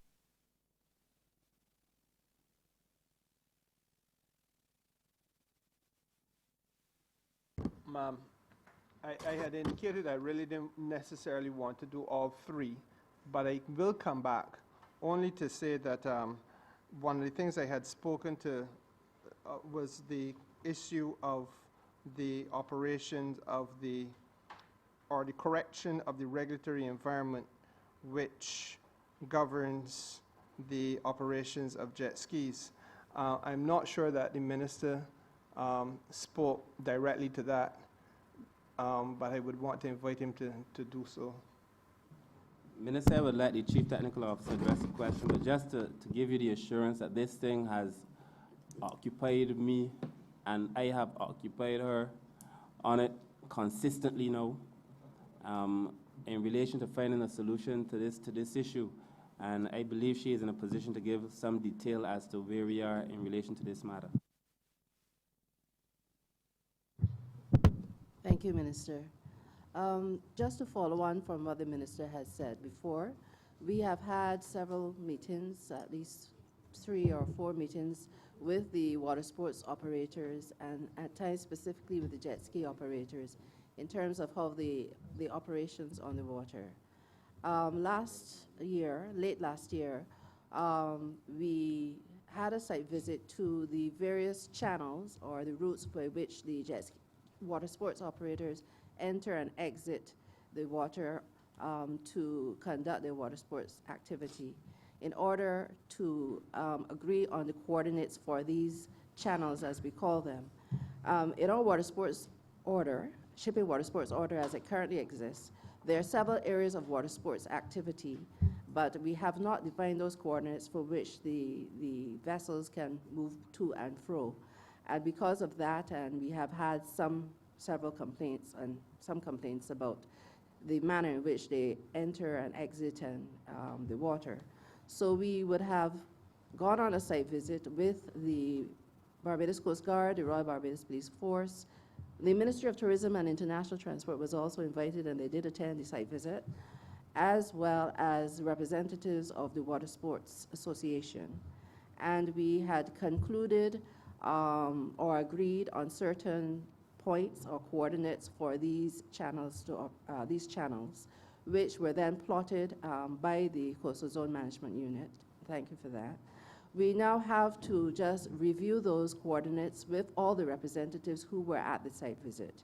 And we're hoping then that once that is agreed, that we can go and amend the water sports regulations so that we can have those channels defined so we know for sure, and it is within the law for the route to and fro for the water sports activity.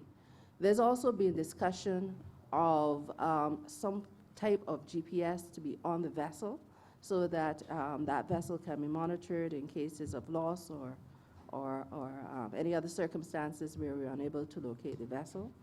And when we did have that meeting, there was no pushback on the GPS, so we are intended to also put that in legislation. The minister also mentioned the no-wake zone. That means that when you are approaching the beach, you should not have like a wave, or is that what you call it, the wave behind the wave water behind the vessel. Wake, thank you, wake. Behind the vessel, so that you know for sure that it is moving at an acceptable speed that will not cause any harm to persons who are nearby. So we're actually trying to amend the legislation. I know the legislation is just a piece of paper, but once we have that, then we should be able to at least appropriately regulate and monitor to see that the activity is conducted in a safe manner.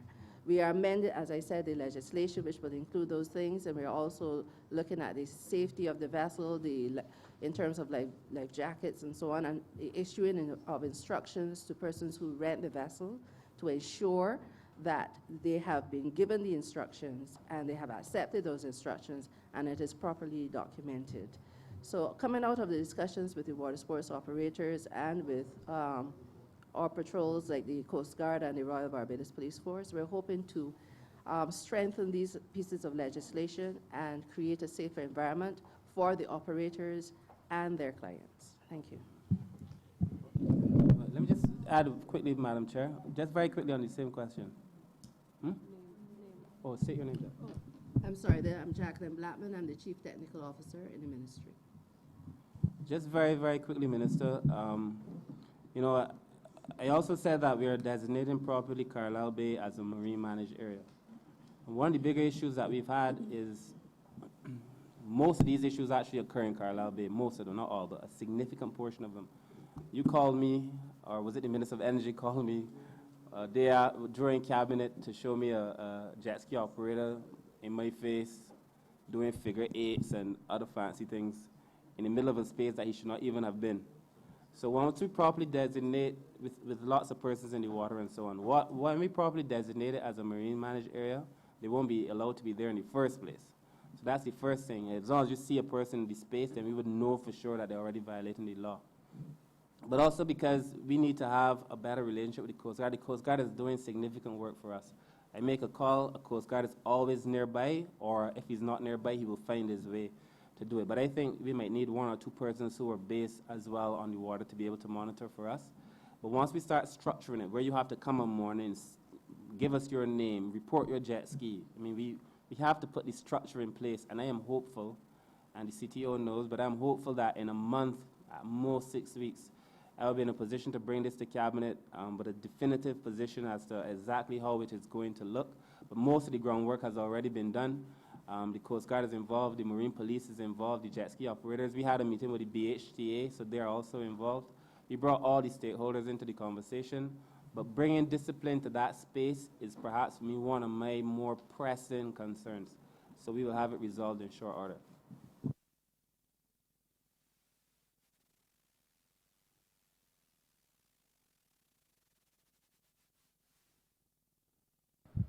Thank you, Madam Chair. I was almost hoping that you didn't notice that I was one of the first ones to be up, because No, because I have a lot of questions for this minister and this ministry, and I'm conscious too that we will wrap up shortly, and I hardly know where to begin. I will begin in a gentle place. I want us to ask as my first question about a program in your ministry, and I'm aware that you did receive supplemental resources to move some of the officers on the NCRIP program into your permanent complement of staff, which I think has been very important. This is a census year for Barbados. And as I said in this chamber recently, not many people get excited about the idea of a census, but I do. It's not the sexiest of things, but from the economic affairs and investment, and in fact, for most of the productive sectors, for most of the social investment sectors, it gives us a very good understanding of what is happening with the people of Barbados and how we should therefore develop and define policy that affects them. Now, your NCRIP program provides very important information that we hope to be able to combine with census data and other kinds of social and economic data to tell us some very important things. I want you to tell the country really through the chairwoman of this committee, what do you envision as some of the utility of this NCRIP program? It was begun under an IDB project, and I caution us, I've been hearing in this chamber a lot this notion of IDB funded. It's not IDB funded. The resources are acquired through a loan operation of the bank, but we borrow this money, we have to pay it back. And so I want to hear a bit about what you envision as some of the utility in terms of climate resilience, mapping for disaster, how we can combine some of the census data, and what really is the importance of this program. Thank you for the question, Madam Chair. I would allow Ricardo, who is head of the project, to speak to that, please. Thank you, Minister. Ricardo Arthur, Project Manager, Coastal Zone Management Unit. Sorry. So the NCRIP is really a new tool that Coastal will use in terms of planning. So we had a core focus in terms of resource protection and erosion management. We're now looking through the lens of financial analysis. So you're able then to look at a coastal sector and determine the potential losses due to a range of hazards. So you're not only looking at a sector and saying 5 meters of erosion within the last 20 years, you're going to be able to say, if we have a 1 in 50 event, you're going to have approximately $200 million worth of damage in this sector. And more importantly, how can you go about mitigating those losses? So the NCRIP tool is really about incentivizing resilience in a positive way, and we have to get that information out there. Because there's this thinking that, you know, information of this sort can be used in a way where, you know, people get scared in terms of investment. However, I believe it will provide a competitive advantage because you're going to be able to come to a country and understand what your exposure is, and then you can also look at how you can implement value for money mitigation measures. You can almost do a cost-benefit analysis. So the NCRIP exists at that level in terms of encouraging resilient investment, and then it also, from the level of long-term planning, what critical infrastructure is there on the coastline that the government of Barbados would need to protect, what critical infrastructure needs to be operational during and following events that may need to be moved. So at that level, in terms of policy and governance, it is also critical. The individual level, the governance level, those combined, it is really about understanding probable losses in real terms and implementing value for money solutions to ensure resilience. Hope that answers the question. So, Minister, I think Ricardo's answered the question, but in a way, you know, the census is going to be very important for us, and I'm glad that we are in a census here. The truth is, we will then have much more accurate data in relation to how many households there are, the kind of households, whether it is made of stone, whether it is made of wood, whether they have inside facilities, the actual number of people, the children in the household. Hopefully, this census will tell us the kind that we get in the poverty study, the ages of those children, the health statistics of the children as well. So that when we are actually monitoring the encrypt, and because we have to constantly update the information, when we're looking at it, we would have a much more accurate picture as to the number of people who may be affected. For example, I like to randomly pick a community and say in Bayville, you know, in the Bayland, or Beckles Road, or one of my areas. Random. If, for example, there is an event, because we have, I mean, it is a good example only because we're so exposed.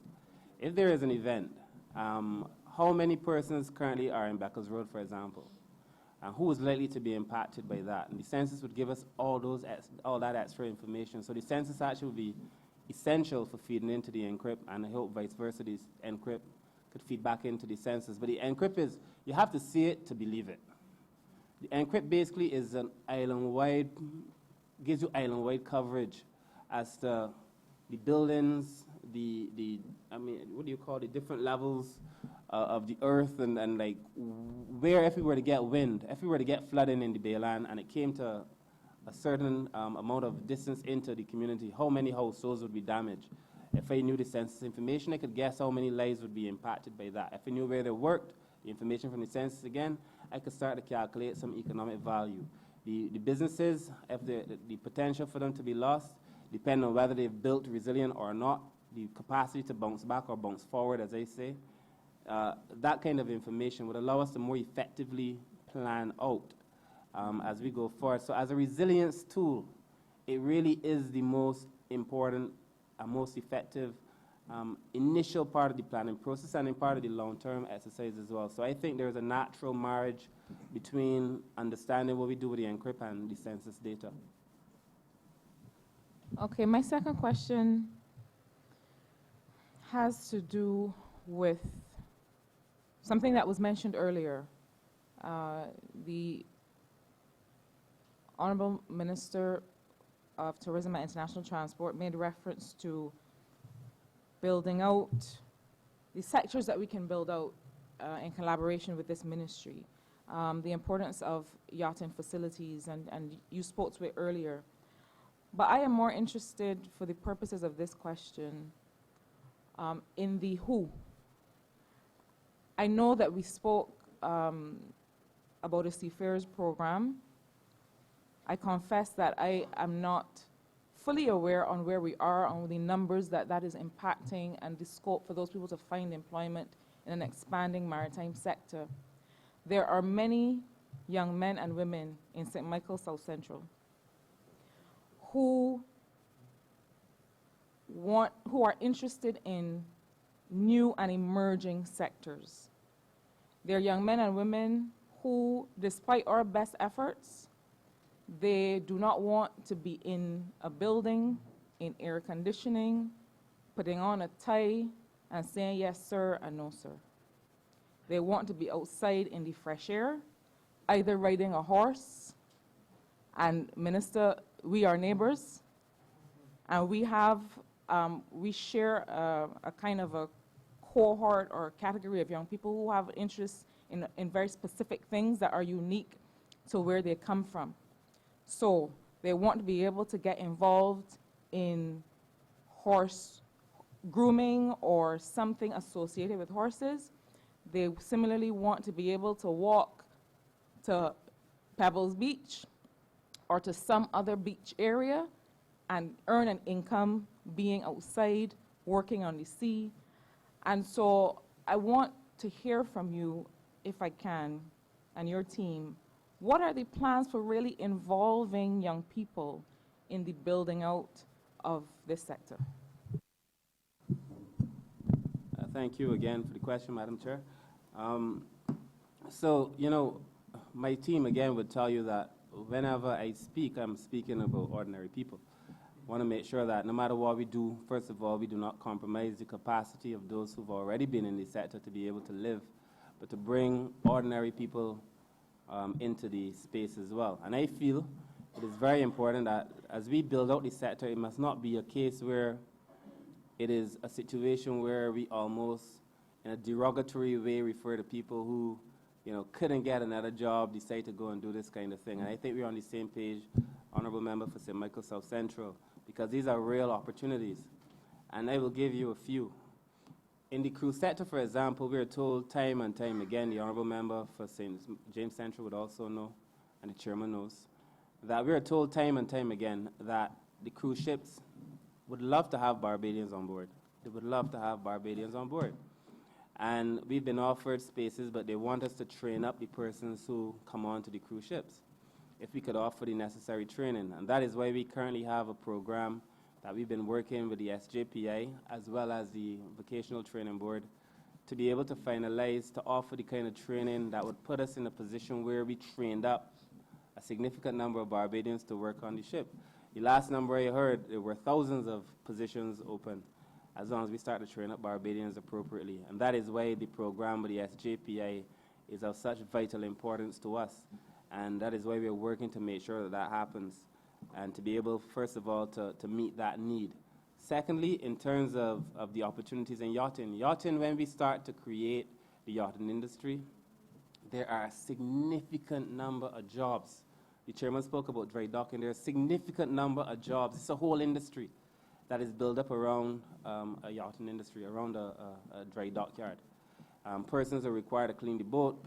Persons are required to do minor repairs, repairs to the inside of the vessel. I mean, it's a whole industry. And the paper that we will be bringing to Cabinet very shortly will speak to some of these positions that are possible. We are having linkages now with I actually was supposed to have a meeting this morning. I wasn't feeling great, but a person who is in the industry with whom we will be working as well to do some training in that space. We've had conversations, and we're supporting young people now.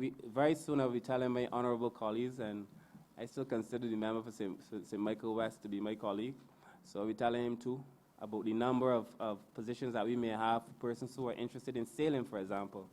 We're working with the sailing club as part of the yacht club to be able to train regular people. I've said to them in my meetings very clearly, I want to see young boys from St. Michael South and South Central being able to come, use the facilities, be exposed to sailing, because there's also opportunities. A lot of the people who are trained, they would tell you, once they train up a person, somebody snaps them up. They don't last, because there are all these opportunities available. So I think we've already made the funds available. We should be training, I think, about 50 or so persons during the course of the year to start with. And once those persons are trained, it is highly likely that they would find opportunities as well to be able to start a real career. As I said, as soon as a person is trained up, they're almost immediately taken. That's the tragedy of it all. But at least it would be a work. It's a good tragedy. Thank you, member. It would be a good tragedy because then people will have the opportunity to generate income outside of Barbados. One of the things that we must not do, I think, is limit our understanding of the economic possibilities to the 166 square miles that is Barbados, or the 424 times size ocean space that we have. Because we're able now, the world is our oyster. We should be sending Barbadians all over the place and hoping that they would send back some of those funds as well. In fishing, Honourable Member, we are looking at simple training program. The Chief would speak to it maybe, where we're discussing having young people come and work on a dinghy. We're going to partner them with persons who are seasoned in fishing so that they could just go out, learn the ropes, learn the rudimentaries of it all, become exposed to the ocean, because a lot of people, unfortunately, one, can't swim, and two, have no real relationship with the sea. Have no real relationship with the sea, and I think it's important that we get persons back there, so we're going to be using this program. We've already spoken to some of the fishermen who are willing to train young people to come and work with them as mentors. We're going to give a small stipend, Again, you're going to hear us discussing that in greater detail in the very near future. And then I think there are other opportunities. I think the sargassum presents the greatest opportunity. I really do. I think the number of opportunities to be able to convert sargassum into something is going to be fantastic. We've also had persons who now in Barbados have taken potato skins and making biodegradable plastics. I think every time we implement, because people see the ban on plastics as just a ban on plastics, I think about the new emerging opportunities for everybody. For everybody. The persons who, the Oasis boys, one of them live in my constituency. I mean, they're ordinary Barbadians doing transformative things. And so I think when we implement a ban or when we put in a restriction, there are people who are out there generating new ideas that we can't even begin to grasp. So I just think these are some of the opportunities. Honourable Member for St. Michael South Central.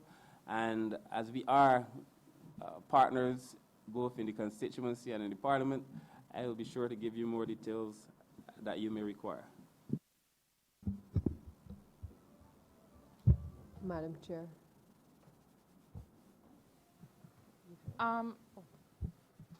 I will get back in line on Friday when this ministry resumes. But I do, if the Leader of Government Business will allow me a very quick follow-up, which is that it may not be that quick in the end, but I do want to ask this question about the relative relationship, Minister, between your ministry and the work of the ministry that went before you in terms of the responsibility of the NCC when it comes to the operations on the beach. Now, my particular query has to do with a matter that we discuss many times over, that I have occasion to discuss many times over with some of your officers, including Dr. Brewster, from a planning perspective. And it has to do with this issue of the notion of ownership of the beach and the question of the high water mark and what does it really mean for Barbadians. Because we have a recurring situation where people are not clear on what it means to say that all beaches in Barbados are public. And what does ownership down to the high water mark mean from a commercial perspective in terms of how much can you control in terms of what happens in that space?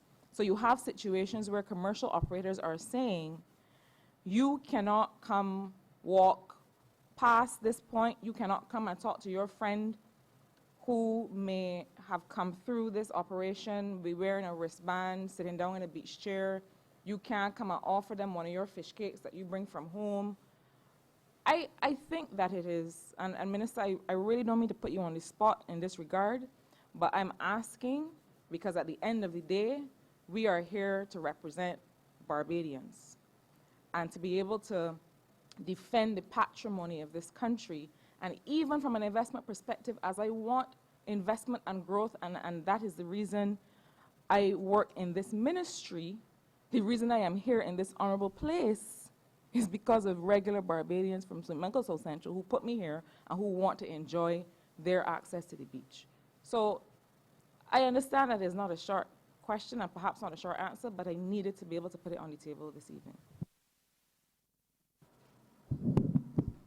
So thank you for the question. I will begin and I would allow Dr. Brewster to speak some of these specifics. Look, I've spoken to this in Parliament before. I've spoken to it in public before. I understand the concept of ownership, and I support it. You own some part, you own some part. But I do not in any, even the smallest iota, support private beaches in Barbados, period. I do not support people hindering access to other Barbadians, period. Because the law is very clear. Even though you may own to the high water mark, public access is guaranteed. So you should not be violating the rights of Barbadians to have access to the beach, period. So any person who's engaged in that behavior is violating the law. As it stands presently, that law sits with and the management of that space sits with the NCC. It doesn't properly sit with the ministry. I hope someday it does. But it doesn't properly sit with the ministry at the moment. My view on the matter is very clear. And that while you may own to the high water mark, because that is what is provided for now, it also provides for access to the beach. And we've seen some people engaging in grandmother kind of folly. People going in the dead of night and planting trees so that people, because they feel they own the beach. And we've seen people now, debates between big men, you know, the 7 elephants fighting mice and getting the do. But you've seen situations where business people now having a feud and one man putting up a fence and all kind of like childish things when we're trying to manage a public space. Like you, Minister, I find it very offensive if anybody attempts to deny Barbadians access to the beach. It is written into our DNA that we must freely have access to the beach. Now the law, unfortunately as it stands, is the law. And it says that the person who occupies the space owns to the high water mark. The thing about the high water mark, as Dr. Brewster will explain, I'm pretty sure, is that the high water mark is a moving target. You know, once the water comes in, the high water mark is there. If the water goes out and the beach starts to accrue and accrete, there's more and more beach. The high water mark goes further, it goes further and further back, you suddenly own more and more of the beach. Because you think you own more and more of the beach, you feel like you can put down chairs from the point where your building is almost to the water. Those things are wrong. And the NCC, even now, even though I think the legislation needs to be strengthened, but even now with the current legislation, the NCC still has the right to go and tell somebody, you are denying Barbadians access to the beach. Move those chairs. And I think the NCC must, in stronger terms, enforce what the law allows them to enforce. But there are some technicalities. I would like to think that at some point we may review the legislation.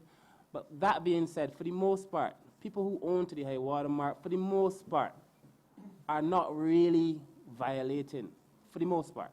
For the most part, people who own to the high water mark are having consultations with the government. They recognize that the beaches, all beaches in Barbados are public. And if we done the islands, those beaches would be, when we do them, those beaches would be public too. All beaches are public, and they recognize it, and they have the conversations and the consultations, but there are a few people who feel that they now are above the law, and that they refuse to engage NCC, they refuse to listen to NCC. In some cases, there are also people who were given permission, who have taken that permission to mean that they could take the chairs from here into the water itself. So those people too have to be checked. So it's all kinds of problems. But I feel that NCC has already started treating to the matter very seriously. Only person who I think is more serious about this matter than me is the minister responsible for NCC, the Honourable Member for St. Michael East. And anybody who knows the minister for St. Michael East would know that there is no way that he is going to allow anybody to feel that they can own the beach to the extent where they deny the average Barbadian from granting for having access to the beach. I am more than comfortable that he will address this matter, that we've already started addressing the matter. We've had meetings with the Honourable Member for St. James North, the Minister of Tourism, myself, the Honourable Minister responsible for the NCC. So it's a conversation that is ongoing, but I would let Dr. Brewster speak to some of the more intricate details of the legislation, if necessary. Thank you, Minister.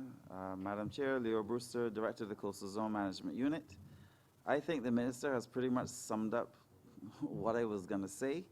From the technical end, obviously, yes, ownership of beach lands does fall to the property owner in terms of ownership up to the high water mark. And the high water mark position is used as a position of reference for building in terms of setting back policies for construction of both fences and the structures that are going to be placed on the beachfront area. Okay, so the distance for any fences or enclosures is supposed to be 10 meters or 30 feet from a normal high water mark position on any beach. Depending on the size of the beach, it is set as a minimum. It is not set in stone as that is the ultimate setback limit. It's supposed to be a minimum of 30 meters. Yeah, a minimum of 30 meters, but it can be more. So when you measure from the high water mark, if you have sufficient room and space to set back further, especially any fences or enclosures, you can set back much further landward. This has been the case that has been applied within Carlisle Bay, which is one of the most controversial locations where what the minister is talking about has been experienced. And as you walk along Carlisle Bay, you will generally find that properties do not extend past the old seawall, which used to run along Carlisle Bay that you see at the base of the Esplanade, etc., going all the way down, because that's where the majority of warehouses and buildings used to be. so they don't extend onto the beach as accreted over the last 60 years. What you will find is that some fences have encroached onto that beach space to cordon off areas, but they do not go all the way down to 30 feet from the high water mark, principally because of what the minister has identified as the understanding of the need for the public access to those spaces, okay? As has been rightfully identified, you have property owners that are taking it upon themselves from about 7 o'clock in the morning or earlier to put down a minimum of 5 rows of beach chairs, literally stretching from in front of their property all the way down to the high water mark, to exclude the public from being able to use the free space of the beach area comfortably and freely, which means, therefore, that any person that wants to walk on the beach has to walk on the wet sand, the area of run-up on the beach where you call the foreshore. Okay, so the dry beach area, which is normally the area where people like to come and recreate and use, is being prevented from being used by the public because of things like beach chairs and other activities that are going on. The minister is also correct because under the NCC legislation does clearly stipulate that management of the space 30 meters landward of the high water mark falls to the NCC in terms of the overall management of that space. And that does not necessarily therefore mean that a property owner has the right to declare that they're going to put down and use up the entire beach space area.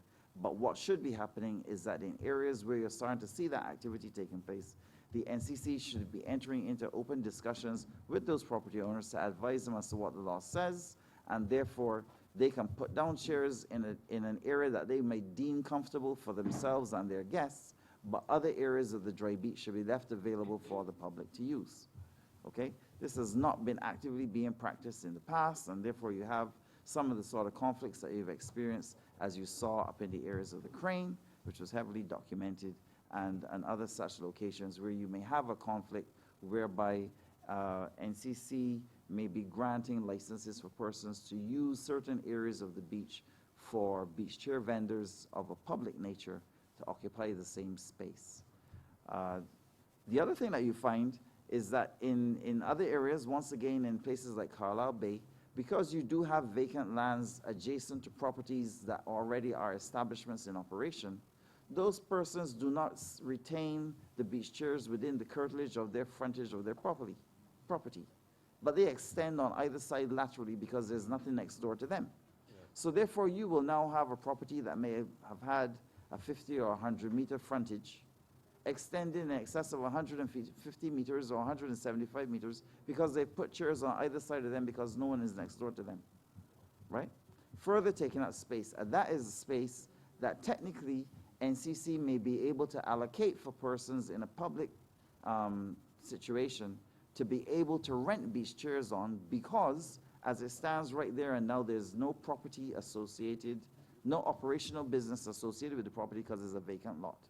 It doesn't mean that, 5 years from now, 6 months from now, a property owner may not determine to develop the site into something, and therefore those persons would have to be relocated because the property owner has the right to use the beach in front of his property.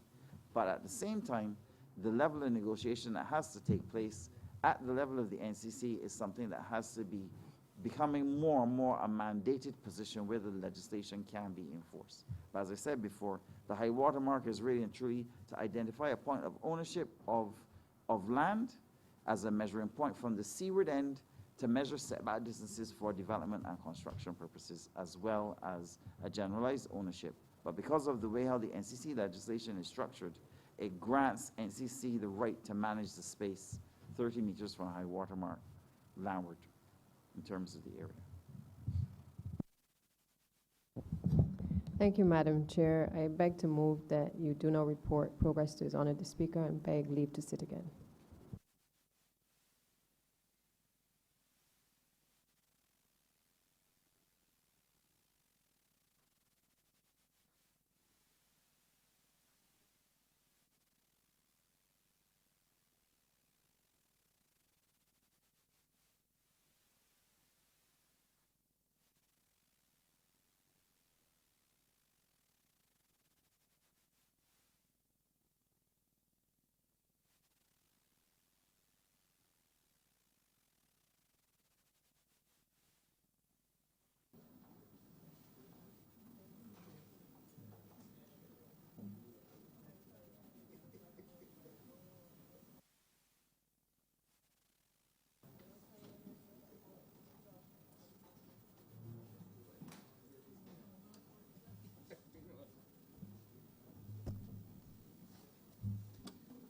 Chairman of the Standing Finance Committee has reported progress and requests leave to sit again.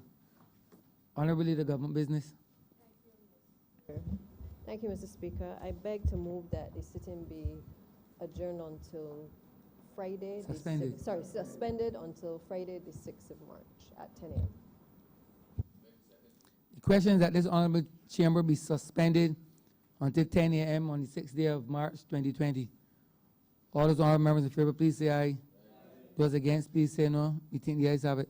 This honourable chamber stands suspended until 10 a.m. in the forenoon on the 6th day of March 2020.